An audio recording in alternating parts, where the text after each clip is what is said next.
ਸਤਿ ਸ਼੍ਰੀ ਅਕਾਲ। ਤੁਸੀਂ ਜੁੜੇ ਹੋਏ ਹੋ ਪੰਜਾਬੀ ਰੇਡੀਓ USA ਦੇ ਨਾਲ ਤੇ ਮੈਂ ਹਾਂ ਪ੍ਰਵੀਨ ਸ਼ਰਮਾ ਲੈ ਕੇ ਹਾਜ਼ਰ ਹਾਂ ਪ੍ਰੋਗਰਾਮ ਖਬਰ ਤੇ ਨਜ਼ਰ ਪ੍ਰੋਗਰਾਮ ਦੇ ਵਿੱਚ ਖਬਰਾਂ ਤੇ ਚਰਚਾ ਕਰਨ ਦੇ ਲਈ ਮੇਰੇ ਨਾਲ ਜੁੜ ਚੁੱਕੇ ਨੇ ਪੰਜਾਬ ਤੋਂ ਪੱਤਰਕਾਰ ਦੀਪਕ ਸ਼ਰਮਾ ਚਨਾਰਥਲ ਜੀ। ਉਹਨਾਂ ਦਾ ਸਵਾਗਤ ਕਰਦੇ ਹਾਂ। ਪਹਿਲਾਂ ਫੇਰ ਕਰਾਂਗੇ ਖਬਰਾਂ ਤੇ ਚਰਚਾ। ਸ਼ਰਮਾ ਜੀ, ਸਤਿ ਸ਼੍ਰੀ ਅਕਾਲ। ਸਵਾਗਤ ਹੈ ਜੀ ਪੰਜਾਬੀ ਰੇਡੀਓ USA ਤੇ। ਸਤਿ ਸ਼੍ਰੀ ਅਕਾਲ ਪ੍ਰਵੀਨ ਜੀ, ਸਾਰੇ ਸਰੋਤਿਆਂ ਨੂੰ, ਦਰਸ਼ਕਾਂ ਨੂੰ ਮੇਰੀ ਪਿਆਰ ਭਰੀ ਸਤਿ ਸ਼੍ਰੀ ਅਕਾਲ ਜੀ। ਪ੍ਰੋਗਰਾਮ ਦੇ ਵਿੱਚ ਅੱਗੇ ਵਧਣ ਤੋਂ ਪਹਿਲਾਂ ਧੰਨਵਾਦ ਕਰਦੇ ਚੱਲੀਏ ਸਾਡੇ ਸਪਾਂਸਰਸ ਦਾ, ਜਿਹੜੇ ਜ਼ਰੀਆ ਬਣਦੇ ਨੇ ਇਹਨਾਂ ਪ੍ਰੋਗਰਾਮਾਂ ਨੂੰ ਤੁਹਾਡੇ ਤੱਕ ਪਹੁੰਚਾਉਣ ਦੇ ਲਈ। ਖਾਲਸਾ ਇੰਸ਼ੋਰੈਂਸ ਏਜੰਸੀ ਵਾਲੇ, ਜਿਨ੍ਹਾਂ ਤੋਂ ਤੁਸੀਂ ਹਰ ਤਰੀਕੇ ਦੀ ਇੰਸ਼ੋਰੈਂਸ ਲੈ ਸਕਦੇ ਹੋ। ਇੰਸ਼ੋਰੈਂਸ ਬਾਰੇ ਪਤਾ ਕਰਨ ਦੇ ਲਈ ਨੰਬਰ ਹੈ 408-272-2500। ਕਵਰਡ ਕੈਲੀਫੋਰਨੀਆ ਤੇ ਬਾਮਾ ਕੇਅਰ ਬਾਬਤ ਅਮਰੀਕਾ ਭਰ ਦੇ ਵਿੱਚ ਸੇਵਾਵਾਂ ਦਿੰਦੇ ਨੇ। ਇਹਦੇ ਨਾਲ US ਇਮੀਗ੍ਰੇਸ਼ਨ ਬਾਬਤ ਤੁਸੀਂ ਕਿਸੇ ਵੀ ਤਰ੍ਹਾਂ ਦੀ ਸਲਾਹ ਚਾਹੁੰਦੇ ਹੋ ਜਾਂ ਤੁਸੀਂ ਸਵਾਲ ਕਰਨਾ ਚਾਹੁੰਦੇ ਹੋ ਤਾਂ ਅਟਾਰਨੀ ਟਰਕੀਆਨਾ ਇਮੀਗ੍ਰੇਸ਼ਨ ਲਾ ਫਰਮ ਵਾਲੇ ਜੇ ਟਰਕੀਆਨਾ ਅਟਾਰਨੀ ਟਰਕੀਆਨਾ ਦੇ ਨਾਲ ਤੁਸੀਂ 415909-0503 ਤੇ ਗੱਲ ਕਰ ਸਕਦੇ ਹੋ। Gurdeep Singh Birdi Clovis, Satnam Singh Shergill Selma, Jagtar Singh Anandpuri Fremont, Surjit Singh Yuba City, Gurdeep Singh Gill ਤੇ ਪਰਿਵਾਰ Yuba City, Mandeep Singh, Sarabjit Kaur San Jose, Manjit Singh San Jose, ਅਬੇ Sacramento, Miri Piri Seva society Fresno, Jassi Gill Bakersfield ਤੋਂ। ਇਹਨਾਂ ਸਾਰੇ ਹੀ ਸਪਾਂਸਰਸ ਦਾ ਬਹੁਤ ਬਹੁਤ ਧੰਨਵਾਦ। ਸ਼ਰਮਾ ਜੀ, ਜੇਕਰ ਖਬਰਾਂ ਵੱਲ ਆਈਏ ਤੇ ਪ੍ਰਦੂਸ਼ਣ ਬਹੁਤ ਵੱਡਾ ਮਸਲਾ ਹੈ, ਆਲਮੀ ਪੱਧਰ ਤੇ ਬਹੁਤ ਵੱਡਾ ਮਸਲਾ। ਪਰ ਪ੍ਰਦੂਸ਼ਣ ਹੋਰਨਾਂ ਦੇਸ਼ਾਂ ਦੇ ਵਿੱਚ ਹੋ ਸਕਦਾ ਮਸਲਾ ਹੋਵੇ, ਪਰ ਸਾਡੇ ਦੇਸ਼ ਦੇ ਵਿੱਚ ਸਿਆਸਤ ਕਰਨ ਦਾ ਇੱਕ ਜ਼ਰੀਆ ਵੀ ਬਣ ਜਾਂਦਾ, ਸਿਆਸੀ ਸੰਦ ਵੀ ਹੈ। ਪੰਜਾਬ ਨੂੰ ਬਹੁਤ ਭੰਡਿਆ ਗਿਆ ਕਿ ਬਈ ਪੰਜਾਬ 'ਚੋਂ ਪ੍ਰਦੂਸ਼ਣ ਦਿੱਲੀ 'ਚ ਜਾਂਦਾ, ਦਿੱਲੀ ਦੇ ਵਿੱਚ ਲੋਕਾਂ ਨੂੰ ਬਿਮਾਰੀਆਂ ਹੁੰਦੀਆਂ ਨੇ, ਬੜਾ ਕੁਛ ਕਿਹਾ ਗਿਆ। ਪਰ ਹੁਣ ਇੱਕ ਖਬਰ ਆਈ ਹੈ, ਉਹ ਕਹਿ ਰਹੀ ਹੈ ਕਿ ਪੁਰਾਣੀਆਂ ਗੱਡੀਆਂ ਨੇ ਰਾਜ਼ ਖੋਲ੍ਹਿਆ। ਪੰਜਾਬ ਦਿੱਲੀ 'ਚ ਨਹੀਂ, ਬਲਕਿ ਦਿੱਲੀ ਪੰਜਾਬ ਦੇ ਵਿੱਚ ਫੈਲਾ ਰਹੀ ਹੈ ਪ੍ਰਦੂਸ਼ਣ। ਪ੍ਰਵੀਨ ਜੀ, ਇਸ ਤਰ੍ਹਾਂ ਕਿ ਕੱਲ ਪੰਜਾਬ ਕੈਬਨਿਟ ਦੀ ਇੱਕ ਬੈਠਕ ਸੀ। ਉਸ ਕੈਬਨਿਟ ਦੀ ਬੈਠਕ ਦੇ ਵਿੱਚ ਪੰਜਾਬ ਨੂੰ ਲੈ ਕੇ ਕਈ ਅਹਿਮ ਫੈਸਲੇ ਕੀਤੇ ਗਏ, ਜਿਨ੍ਹਾਂ 'ਚ ਫੈਸਲਿਆਂ 'ਚ ਇੱਕ ਫੈਸਲਾ ਪੁਰਾਣੀਆਂ ਗੱਡੀਆਂ ਨੂੰ ਲੈ ਕੇ ਵੀ ਹੋਇਆ ਤੇ ਨਵੀਆਂ ਗੱਡੀਆਂ ਦੀ ਰਜਿਸਟ੍ਰੇਸ਼ਨ ਨੂੰ ਕਰਾਉਣ ਨੂੰ ਲੈ ਕੇ ਹੋਇਆ। ਉਹਦੇ ਵਿੱਚ ਹੀ ਰਾਜ਼ ਖੁੱਲਿਆ। ਸੋ ਜੇਕਰ ਮੈਂ ਕੁਝ ਮੋਟੇ ਫੈਸਲਿਆਂ ਤੇ ਗੌਰ ਕਰਾਂ ਤਾਂ ਸਭ ਤੋਂ ਪਹਿਲਾਂ ਕੁਝ ਚੰਗੀਆਂ ਭਰਤੀਆਂ ਦੀ ਗੱਲ ਇਹਦੇ ਵਿੱਚ ਖੁੱਲ੍ਹ ਕੇ ਸਾਹਮਣੇ ਆਈ ਆ। ਉਹਦੇ ਵਿੱਚ ਜਿਵੇਂ ਹੈ ਕਿ ਸਰਕਾਰੀ ਸਕੂਲਾਂ ਦੀ ਸਾਫ਼ ਸਫਾਈ ਲਈ ਤੇ ਸੁਰੱਖਿਆ ਦੇ ਲਈ 14,000 ਮੁਲਾਜ਼ਮ ਰੱਖੇ ਜਾਣਗੇ। ਸੋ ਜੇਕਰ 500 ਵਿਦਿਆਰਥੀਆਂ ਵਾਲਾ ਸਕੂਲ ਹੈ ਤਾਂ ਉੱਥੇ 3,000 ਰੁਪਈਆ ਸਫਾਈ ਕਰਮੀ ਨੂੰ, ਤੇ ਜੇ 1000 ਬੱਚਿਆਂ ਦੀ ਕਪੈਸਿਟੀ ਵਾਲਾ ਸਕੂਲ ਹੈ ਤਾਂ ਉੱਥੇ 6,000 ਰੁਪਈਆ ਸਫਾਈ ਕਰਮੀ ਨੂੰ ਮਹੀਨੇ ਦਾ ਮਿਲਣਾ। ਸੋ ਇੱਕ ਰੁਜ਼ਗਾਰ ਦਾ ਰਾਹ ਖੁੱਲਿਆ ਕੱਲ੍ਹ ਦੀ ਕੈਬਨਿਟ 'ਚ। ਇਸੇ ਤਰ੍ਹਾਂ ਮਿਲਕ ਫੈਡ ਤੇ ਇਹਦੇ ਨਾਲ ਸੰਬੰਧਿਤ ਮਿਲਕ ਯੂਨੀਅਨਾਂ ਵਿੱਚ ਵੀ ਗਰੁੱਪ C ਤੇ ਗਰੁੱਪ D ਦੀਆਂ 500 ਤੋਂ ਵੱਧ ਅਹੁਦੇ ਭਰੇ ਜਾਣੇ ਨੇ। ਸੋ ਉਹ ਵੀ ਇੱਕ ਰੁਜ਼ਗਾਰ ਦਾ ਰਾਹ ਖੁੱਲ ਰਿਹਾ। ਸੋ ਇਸੇ ਤਰ੍ਹਾਂ 150 ਚੌਂਕੀਦਾਰ ਤੇ ਉਹਨਾਂ ਦੇ ਵੀ, ਤੇ ਮਤਲਬ ਚੌਂਕੀਦਾਰਾਂ ਦੇ ਵੀ, ਸਫਾਈ ਸੇਵਕਾਂ ਦੇ ਵੀ ਤੇ ਚੌਂਕੀਦਾਰਾਂ ਦੇ ਵੀ, ਉਹ ਵੀ ਉਹਦੇ ਭਰੇ ਜਾਣੇ ਨੇ। ਸਕੂਲਾਂ 'ਚ ਵੀ ਚੌਂਕੀਦਾਰ ਰੱਖੇ ਜਾਣੇ ਨੇ। ਸੋ ਇਹਦੇ ਨਾਲ ਇੱਕ ਹੋਰ ਗੱਲ ਨਿਕਲ ਕੇ ਆਈ ਕਿ ਬਾਈ ਜੀ, ਇਸ ਵਾਰ ਸਕੂਲਾਂ ਦੇ ਵਿੱਚ ਸਕੂਲ ਪ੍ਰਬੰਧਕ ਕੰਟਰੈਕਟ ਬੇਸ ਤੇ ਸਕੂਲ ਮੈਨੇਜਰ ਰੱਖੇ ਜਾਣੇ ਜੀ। ਇੱਥੇ ਥੋੜੇ ਜਿਹੇ ਸ਼ੰਕੇ ਸ਼ੋਭੇ ਖੜਿਆ ਕਿ ਇਹ ਮੈਨੇਜਰ ਕਿਤੇ ਉਵੇਂ ਤਾਂ ਨਹੀਂ ਜਿਵੇਂ ਸਰਕਾਰ 'ਚ ਦਿੱਲੀ ਤੋਂ ਮੈਨੇਜਰ ਲਾਏ ਹੋਏ।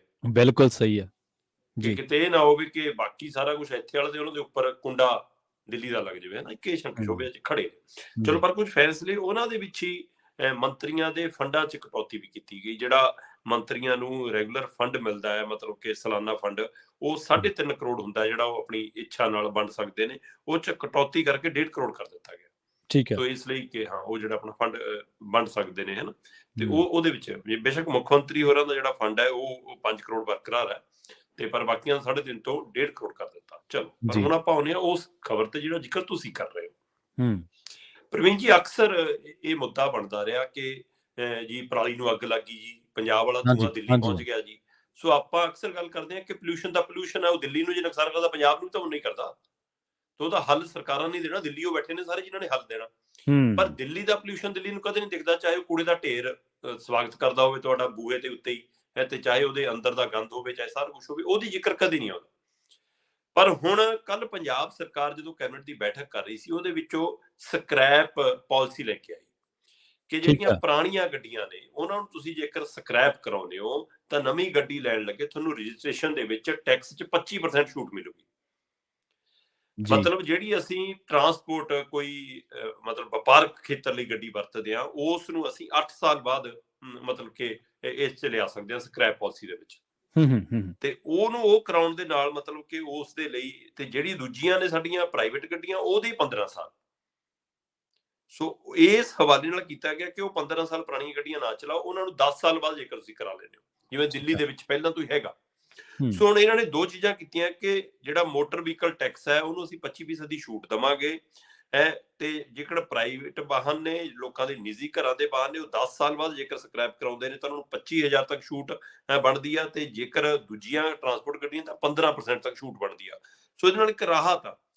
ਮਤਲਬ ਇਸ ਹਵਾਲੇ ਨਾਲ ਮਤਲਬ ਇਹ ਹੈ ਕਿ ਲੋਕ ਪੁਰਾਣੀਆਂ ਗੱਡੀਆਂ ਤੋਂ ਬਚਣਗੇ। ਇਹਦਾ ਮਤਲਬ ਇਸ ਪਾਸੇ ਸਰਕਾਰ ਵੱਧ ਰਹੀ ਆ ਕਿ ਹੂੰ, 10 ਸਾਲ ਤੋਂ ਬਾਅਦ ਪੁਰਾਣੀ ਗੱਡੀ ਨੂੰ ਦੁਬਾਰਾ ਨਾ ਚਲਾਇਆ ਜਾਵੇ।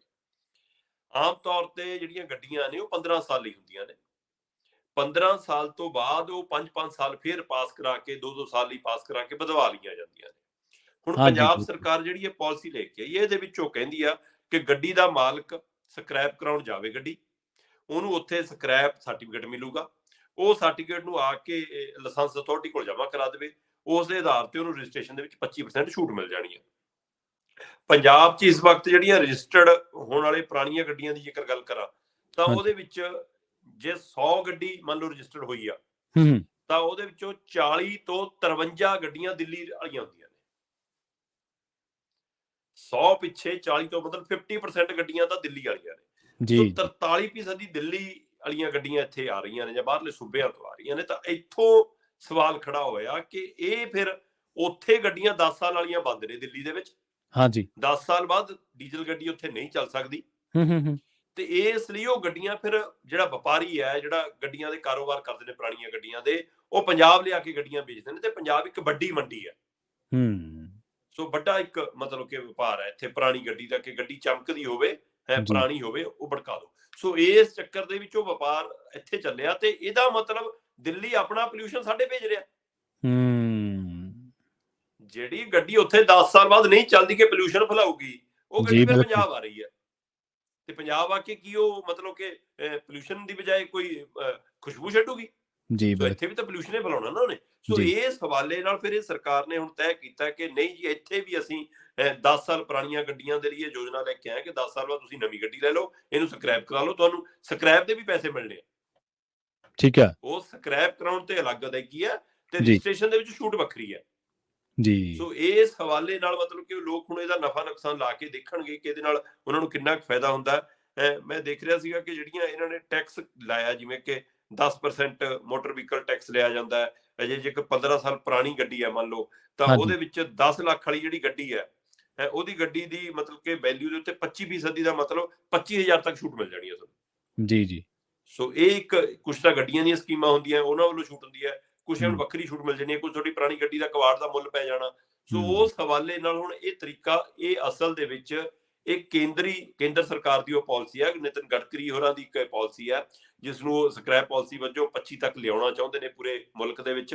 ਸੋ ਜੀ। ਉਸ ਹਵਾਲੇ ਨਾਲ ਸੂਬਿਆਂ ਨੂੰ ਮਿਲਦਾ ਚਿੱਠੀਆਂ ਆਈਆਂ ਹੋਈਆਂ ਨੇ। ਇਹ ਉਹ ਚਿੱਠੀ ਦੀ ਉਹ ਪਰਤ ਖੁੱਲੀ ਹੈ, ਪਰ ਹੂੰ, ਉਹਦੇ ਵਿੱਚ ਜਿਹੜਾ ਆ ਜ਼ਿਕਰ ਖੁੱਲ ਗਿਆ ਹੂੰ, ਕਿ ਹੂੰ। ਹਾਂ, ਪੰਜਾਬ 'ਚ ਗੱਡੀਆਂ ਦਿੱਲੀ ਤੋਂ ਆ ਕੇ ਰਜਿਸਟਰਡ ਹੁੰਦੀਆਂ ਨੇ, ਦਿੱਲੀ 'ਚ ਪਹਿਲਾਂ ਤੋਂ ਹੀ ਬੰਦ ਨੇ ਤੇ ਪੰਜਾਬ 'ਚ ਚੱਲੀ ਜਾਂਦੀਆਂ ਨੇ, ਇਸ ਲਈ ਪ੍ਰਸ਼ਾਸਨ ਨੇ ਸਾਫ਼ ਦੱਸਤਾ ਕਿ ਹੂੰ। ਭਾਈ ਪੰਜਾਬ ਤਾਂ ਬਦਨਾਮ ਹੀ ਕਰਨ ਤੇ ਤੁਰੀ ਆ ਦਿੱਲੀ, ਅਸਲ 'ਚ ਤਾਂ ਜੀ। ਦਿੱਲੀ ਵਾਲਿਆਂ ਦਾ ਪ੍ਰਦੂਸ਼ਣ ਇੱਥੇ ਆ ਰਿਹਾ। ਜੀ, ਬਿਲਕੁਲ।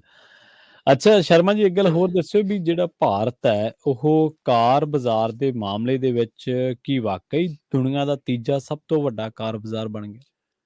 ਹਾਂ, ਬਿਲਕੁਲ ਪ੍ਰਵੀਨ ਜੀ, ਪਿਛਲੇ ਕੁਝ ਸਮੇਂ ਤੋਂ ਭਾਰਤ ਕਾਰ ਬਾਜ਼ਾਰ ਕਹਿ ਲਈਏ ਜਾਂ 4 ਪਹੀਆ ਵਾਹਨ ਕਹਿ ਲਈਏ, ਹਾਂਜੀ। ਇਹਨਾਂ ਮਾਮਲਿਆਂ ਦੇ ਵਿੱਚ ਚੌਥੇ ਨੰਬਰ ਤੇ ਚੱਲ ਰਿਹਾ ਸੀਗਾ ਪਿਛਲੇ ਠੀਕ 2-3 ਹੈ। ਸਾਲਾਂ ਤੋਂ। ਇਸ ਘੜੀ ਦੇ ਵਿੱਚ ਜਾਪਾਨ ਸਭ ਤੋਂ ਮਤਲਬ 1 ਪੁਆਇੰਟ ਅੱਗੇ ਸੀ, ਤੀਜੇ ਨੰਬਰ ਤੇ ਜਾਪਾਨ ਸੀ।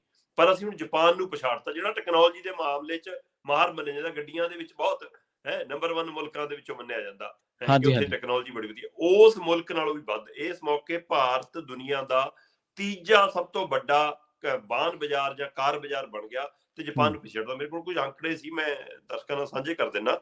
ਹਾਂਜੀ। ਇਹ ਕਹਿੰਦੇ ਜੀ ਕਿ ਭਾਰਤ 'ਚ ਵਿਕਰੀ ਦੇ ਲਿਹਾਜ਼ ਨਾਲ ਜਾਪਾਨ ਨੂੰ ਪਿੱਛੇ ਛੱਡਦੇ ਹੋਏ ਭਾਰਤ ਦੁਨੀਆ ਦਾ ਤੀਜਾ ਮੁਲਕ ਬਣਿਆ। ਤੇ ਇਹਦੇ ਵਿੱਚ ਜਿਹੜਾ ਮਤਲਬ ਕਿ ਨਕਈ ਏਸ਼ੀਆ ਹੈ, ਉਹਦੇ ਵੱਲੋਂ ਇਹ ਸਰਵੇ ਹੈ, ਉਹਦੀ ਇਹ ਰਿਪੋਰਟ ਹੈ। ਉਹ ਜੀ। ਕਹਿੰਦੇ ਚੀਨ ਦੁਨੀਆ ਦਾ ਹੁਣ ਵੀ ਨੰਬਰ 1 ਮਤਲਬ ਕਿ ਕਾਰ ਕਾਰ ਬਾਜ਼ਾਰ ਜਾਂ ਬਾਜ਼ਾਰ। ਵਾਹਨ ਬਾਜ਼ਾਰ ਹੈ, ਕਿ ਨੰਬਰ 1 ਤੇ ਚੀਨ ਹੈ। ਤੇ ਹੂੰ, ਚੀਨ ਦੇ ਵਿੱਚ ਇਸ ਮੌਕੇ ਜਿਹੜੇ ਮਤਲਬ ਕਿ ਗੱਡੀਆਂ ਜੇਕਰ ਮੈਂ ਦੇਖਾਂ ਤਾਂ ਚੀਨ ਨੰਬਰ 1 ਤੇ, ਦੂਜੇ ਤੇ ਅਮਰੀਕਾ, ਤੀਜੇ ਤੇ ਜਾਪਾਨ ਸੀ। ਤੇ ਹੁਣ ਹੂੰ। ਜਾਪਾਨ ਚੌਥੇ ਚਲਾ ਗਿਆ, ਅਸੀਂ ਤੀਜੇ ਤੇ ਆ ਗਏ। ਜੀ। ਮਤਲਬ ਇਹਨਾਂ ਅੰਕੜਿਆਂ ਦੇ ਮੁਤਾਬਕ ਜਿਹੜੀ ਭਾਰਤ ਦੇ ਵਿੱਚ ਕੁੱਲ ਵਿਕਰੀ ਹੈ, ਹੂੰ, ਉਹ ਹੂੰ। 42.5 ਲੱਖ, 42.5 ਲੱਖ 2022 ਦੇ ਵਿੱਚ ਜੀ। ਤੇ ਇਹ ਅਜੇ ਪੂਰੀ ਨਹੀਂ ਹੈ ਕਹਿੰਦੇ। ਹੂੰ। ਬੇਸ਼ੱਕ ਇਹ ਅੰਕੜਾ ਜਾਪਾਨ ਤੋਂ ਵੱਧ ਗਿਆ, ਜਾਪਾਨ 42 ਲੱਖ ਤੇ ਰੁਕ ਗਿਆ 2022 ਦੇ ਵਿੱਚ, ਹਾਂਜੀ। ਤੇ ਅਸੀਂ 42.5 ਲੱਖ ਨੂੰ ਪਾਰ ਕਰ ਚੁੱਕੇ ਹਾਂ। ਜੀ। ਤੇ ਪਰ ਉਹ ਦੱਸ ਰਹੇ ਨੇ ਕਿ ਅਜੇ ਕੁਝ ਕੰਪਨੀਆਂ ਨੇ ਜਿਹੜੀਆਂ ਉਹ ਹੂੰ। 3 ਮਹੀਨੇ ਲਾ ਦਿੰਦੀਆਂ ਨੇ ਆਪਣੀ ਪੂਰੀ ਫਾਈਨਲ ਰਿਪੋਰਟ ਦਸੰਬਰ ਤੱਕ ਵਾਲੀ ਤਿਆਰ ਕਰਨ ਨੂੰ, ਕਿਉਂਕਿ ਗੱਡੀਆਂ ਥੱਲੇ ਭੇਜੀਆਂ ਹੁੰਦੀਆਂ ਨੇ, ਹਾਂਜੀ, ਉਹ ਹਾਂਜੀ। ਕਿੰਨੀਆਂ ਵਿਕੀਆਂ ਕਿੰਨੀਆਂ ਨਹੀਂ, ਉਹ ਅੰਕੜੇ ਲਿਆਣੇ ਸਾਰਾ ਕੁਝ। ਸੋ ਇਸ ਲਈ ਕਹਿੰਦੇ ਕਿ ਮਾਰਚ 'ਚ ਜਾ ਕੇ ਜ਼ਿਆਦਾ ਕਲੀਅਰ ਹੁੰਦਾ ਹੈ ਕਿ 2022 ਦੇ ਦਸੰਬਰ ਤੱਕ ਕਿੰਨੀਆਂ ਗੱਡੀਆਂ ਵਿਕੀਆਂ। ਸੋ ਇਹ ਗਿਣਤੀ ਹੋਰ ਵਧੂਗੀ ਹਲੇ। ਇਹਦਾ ਮਤਲਬ ਇਹ ਗਿਣਤੀ ਲਗਭਗ ਤੁਹਾਡੀ ਅਕਤੂਬਰ ਨਵੰਬਰ ਤੱਕ ਦੀ ਹੋ ਸਕਦੀ ਹੈ। ਜੀ ਜੀ। ਉਹ 'ਚ ਨਵੰਬਰ ਜਾਂ ਦਸੰਬਰ ਦੇ ਅੰਕੜੇ ਅਜੇ ਪੂਰੇ ਆਉਣੇ ਸ਼ਾਮਲ ਨੇ। ਸੋ 42.5 ਲੱਖ ਗੱਡੀਆਂ 2022 ਦੇ ਵਿੱਚ ਭਾਰਤ 'ਚ ਵਿਕੀਆਂ ਨੇ, ਤੇ ਜਦੋਂ ਕਿ ਜਾਪਾਨ ਦੇ ਵਿੱਚ 42 ਲੱਖ ਨੇ, ਜੀ। ਤੇ 2021 ਤੋਂ 5.6% ਘਟ ਗਈਆਂ ਉੱਥੇ ਗੱਡੀਆਂ। ਠੀਕ ਹੈ।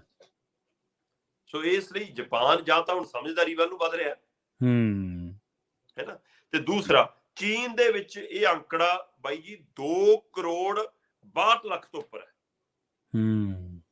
ਇੱਕ ਸਾਲ ਦੇ ਵਿੱਚ ਚੀਨ 'ਚ 2 ਕਰੋੜ 62 ਲੱਖ ਦੇ ਕਰੀਬ ਗੱਡੀਆਂ ਵਿਕੀਆਂ, ਜਦੋਂ ਕਿ ਅਮਰੀਕਾ 'ਚ 1.5 ਕਰੋੜ ਤੋਂ ਉੱਪਰ ਗੱਡੀ ਵਿਕੀ ਹੈ। 1 ਕਰੋੜ 54 ਲੱਖ ਦੇ ਕਰੀਬ ਗੱਡੀਆਂ ਅਮਰੀਕਾ 'ਚ ਵਿਕੀਆਂ, ਤੇ ਅਸੀਂ 42 ਲੱਖ ਗੱਡੀਆਂ ਮਤਲਬ 42.5 ਲੱਖ ਗੱਡੀਆਂ ਇੱਕ ਸਾਲ ਦੇ ਵਿੱਚ 30 ਨੰਬਰ ਤੇ ਆ ਗਏ। ਹਾਂ, ਇਹਦੇ ਵਿੱਚ ਮਤਲਬ ਕਿ ਖਾਸ ਕਰਕੇ ਇਹ ਹੈ ਕਿ ਇੱਕ ਤਾਂ ਹਾਈਬ੍ਰਿਡ ਗੱਡੀਆਂ ਦਾ ਰੁਝਾਨ ਭਾਰਤ 'ਚ ਬਹੁਤ ਵਧਿਆ।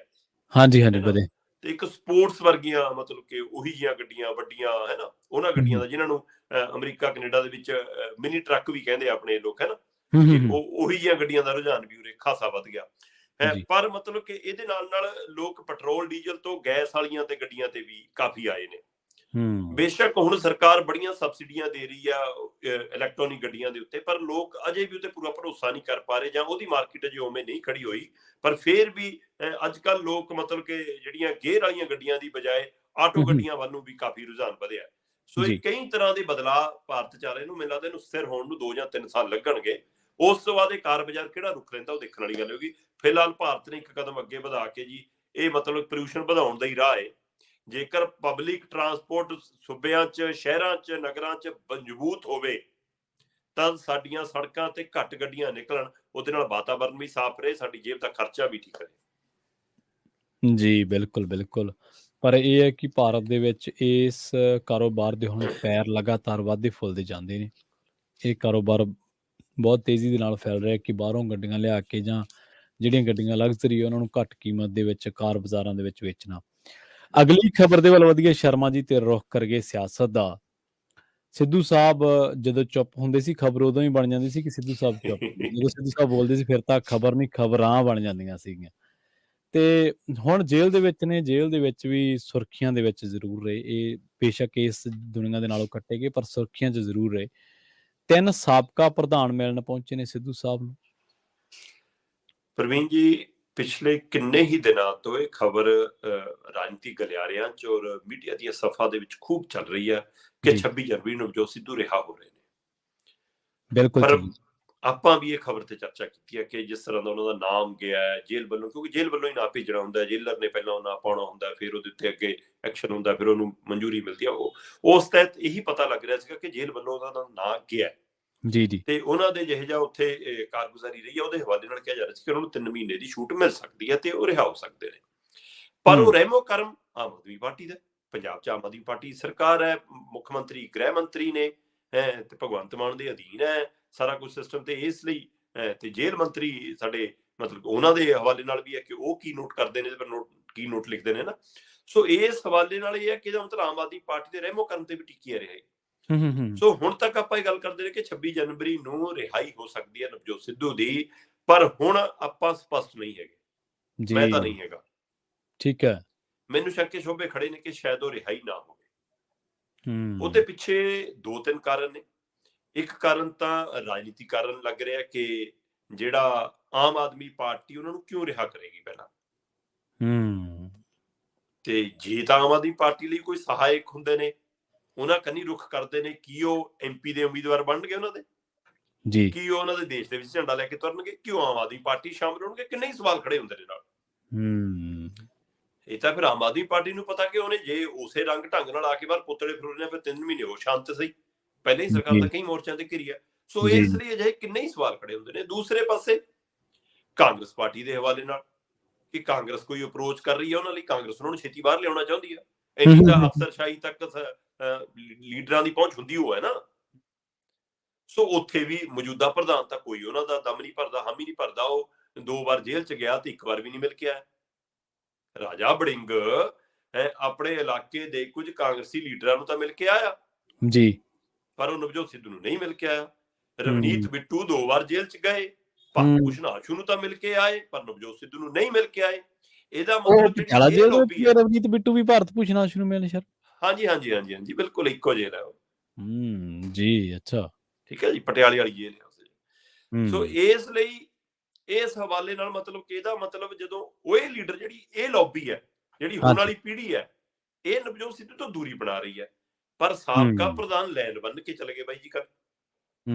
1 ਨਹੀਂ 2 ਨਹੀਂ 3 ਸਾਬਕਾ ਪ੍ਰਧਾਨ, ਅੱਛਾ, ਤਿੰਨੇ ਆਪਣੇ ਆਪ ਦੇ ਕਾਂਗਰਸੀ ਕਹਾਉਂਦੇ ਤੋਂ ਅੰਦਰ ਨੇ। ਅੱਛਾ, ਜਮਸ਼ੇਰ ਸਿੰਘ ਦੁੱਲੋਂ ਬੱਖੀਆਂ ਢੇੜ ਦਿੰਦੇ ਨੇ, ਉਹ ਵੀ ਕਾਂਗਰਸੀਆਂ ਦੀਆਂ ਹੈ ਨਾ।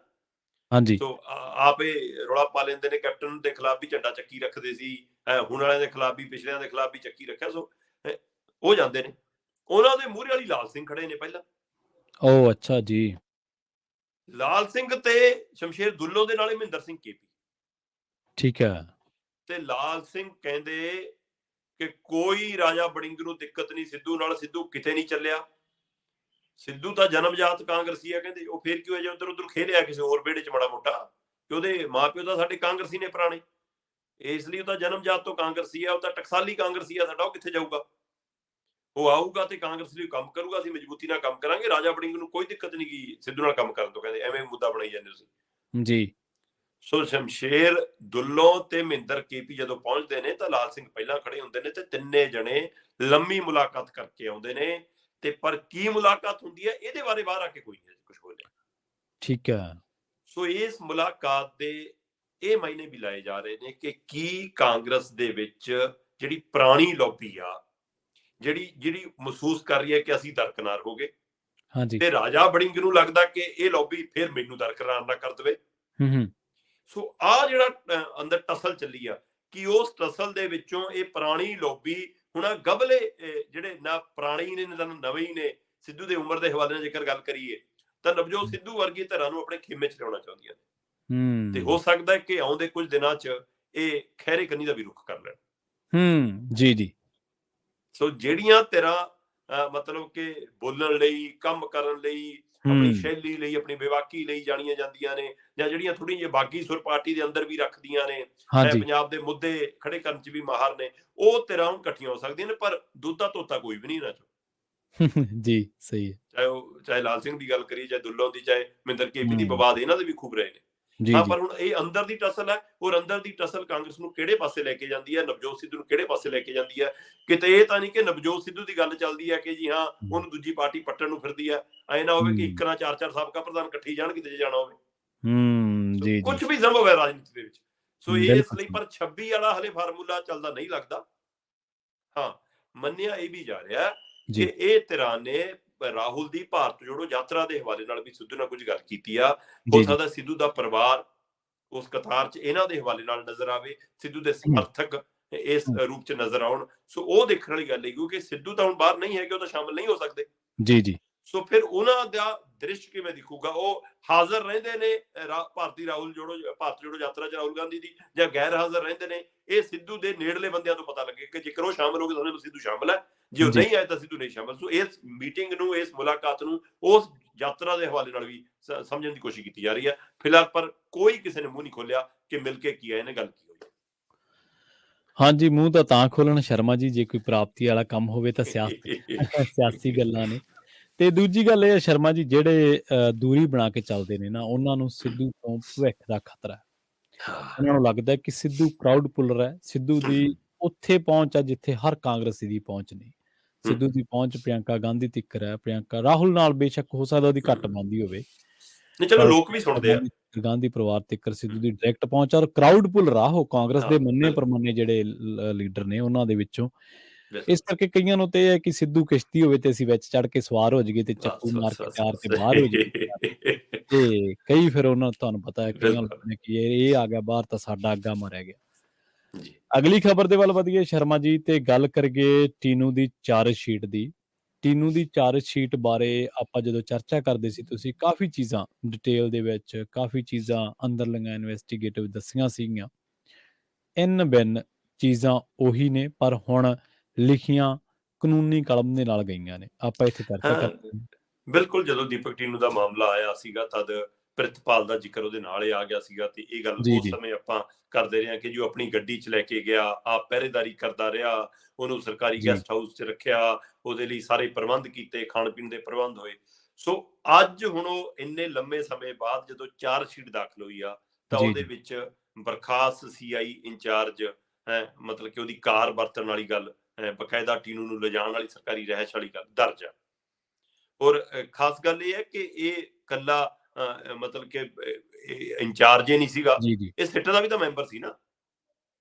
ਸੋ ਇਸ ਲਈ ਇਹ ਇੱਕ ਵੱਡਾ ਸਵਾਲ ਹੈ ਕਿ 10 ਮੁਲਾਜ਼ਮ ਮਤਲਬ ਜਿਹੜੇ ਹੈਗੇ ਨੇ ਇਸ ਮਾਮਲੇ ਦੇ ਵਿੱਚ, ਉਹਨਾਂ ਦੇ ਖਿਲਾਫ ਚਾਰਜਸ਼ੀਟ ਦਾਖਲ ਹੋਈ ਹੈ, ਜਿਨ੍ਹਾਂ 'ਚ ਪ੍ਰਿਤਪਾਲ ਵੀ ਇੱਕ ਸਬ ਇੰਸਪੈਕਟਰ ਜੀ ਜੀ ਸੀਗਾ ਤੇ ਉਹਦੇ ਉੱਤੇ ਵੀ ਉਹ ਬਰਖਾਸਤੀ ਦੀ ਜ਼ਰੂਰਤ ਹੈ। ਇਹਦੇ ਵਿੱਚ ਚਾਰਜਸ਼ੀਟ 'ਚ ਬਕਾਇਦਾ ਲਿਖਿਆ ਪ੍ਰਵੀਨ ਜੀ ਕਿ ਪੇਸ਼ ਕੀਤੀ ਗਈ ਚਾਰਜਸ਼ੀਟ 'ਚ ਦਾਅਵਾ ਕੀਤਾ ਗਿਆ ਕਿ ਪ੍ਰਿਤਪਾਲ ਸਿੰਘ ਗੈਂਗਸਟਰ ਦੀਪਕ ਟਿੰਨੂ ਨੂੰ ਆਪਣੀ ਨਿੱਜੀ ਕਾਰ 'ਚ ਹਾਂਜੀ ਮਾਨਸਾ ਵਿੱਚ ਜ਼ਿਲ੍ਹਾ ਪ੍ਰਸ਼ਾਸਨ ਦੇ ਹਾਊਸਿੰਗ ਕੰਪਲੈਕਸ ਦੀ ਸਰਕਾਰੀ ਰਿਹਾਇਸ਼ ਵਿੱਚ ਲੈ ਕੇ ਗਿਆ ਸੀ, ਠੀਕ ਹੈ ਜਿੱਥੇ ਟੀਨੂ ਕੁਝ ਵਿਅਕਤੀਆਂ ਦੀ ਮਦਦ ਨਾਲ ਫਰਾਰ ਹੋ ਗਿਆ ਸੀ।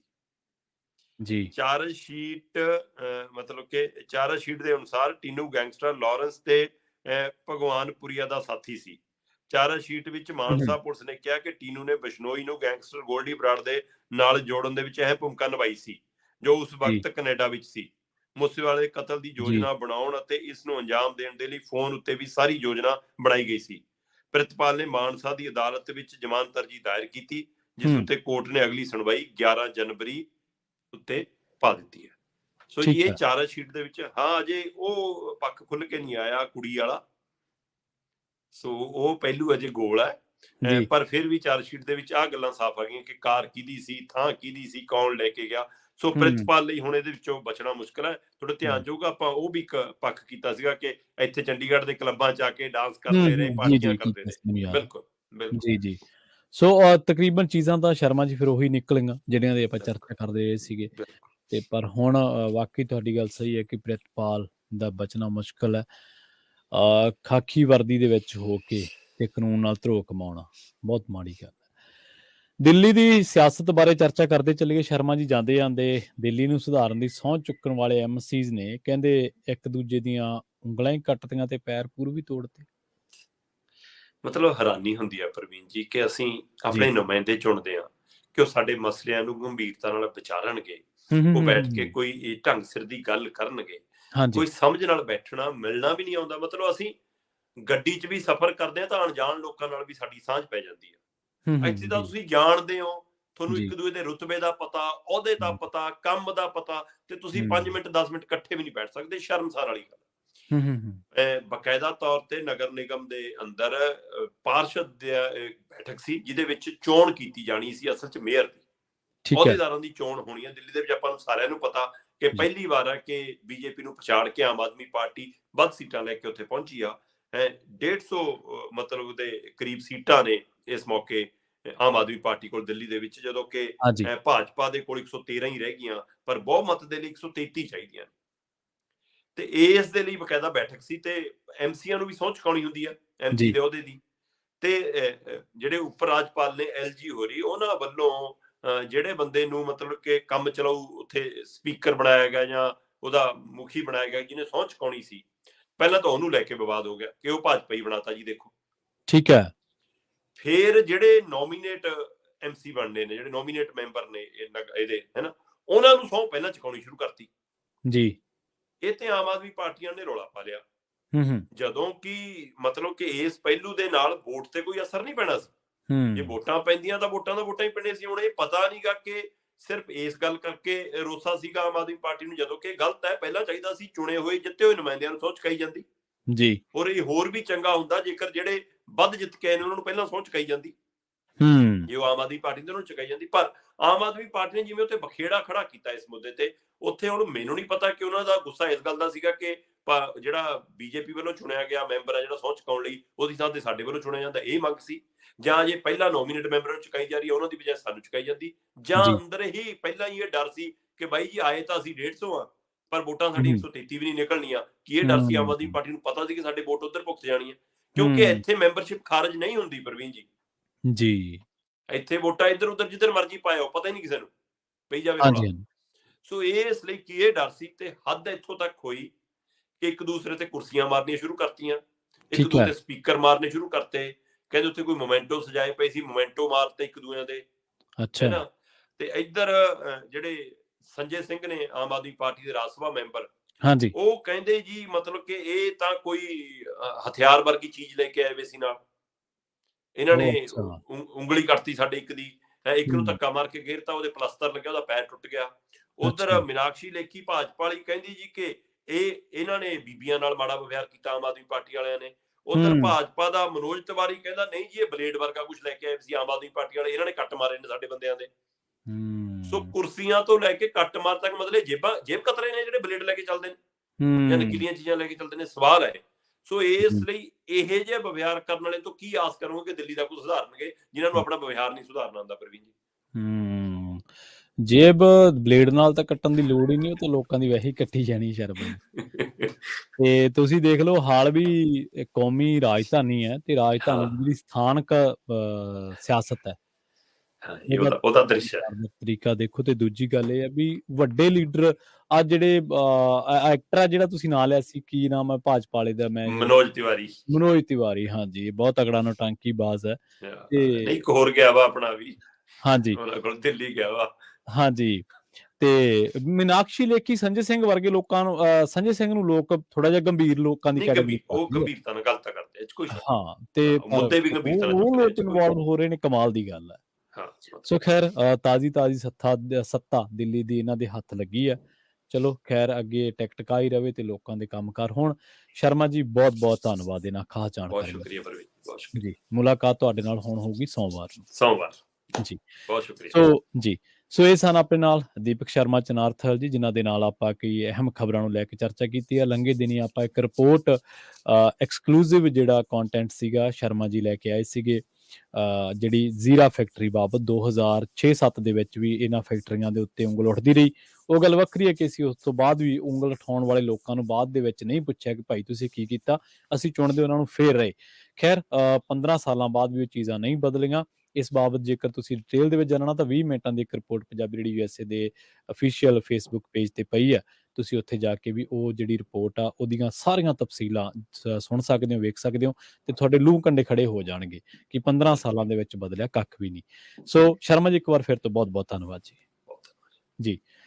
ਸੋ ਪ੍ਰੋਗਰਾਮ ਖਬਰ ਤੇ ਨਜ਼ਰ ਨੂੰ ਆਪਾਂ ਇੱਥੇ ਸਮਾਪਤ ਕਰਾਂਗੇ। ਜੁੜੇ ਰਹੋ ਪੰਜਾਬੀ ਰੇਡੀਓ USA ਦੇ ਨਾਲ। ਤੇ ਆਖਿਰ ਦੇ ਵਿੱਚ ਇੱਕ ਵਾਰ ਫਿਰ ਤੋਂ ਤੁਹਾਨੂੰ ਸਭ ਨੂੰ ਪਿਆਰ ਸਤਿਕਾਰ ਸਹਿਤ ਸਤਿ ਸ਼੍ਰੀ ਅਕਾਲ।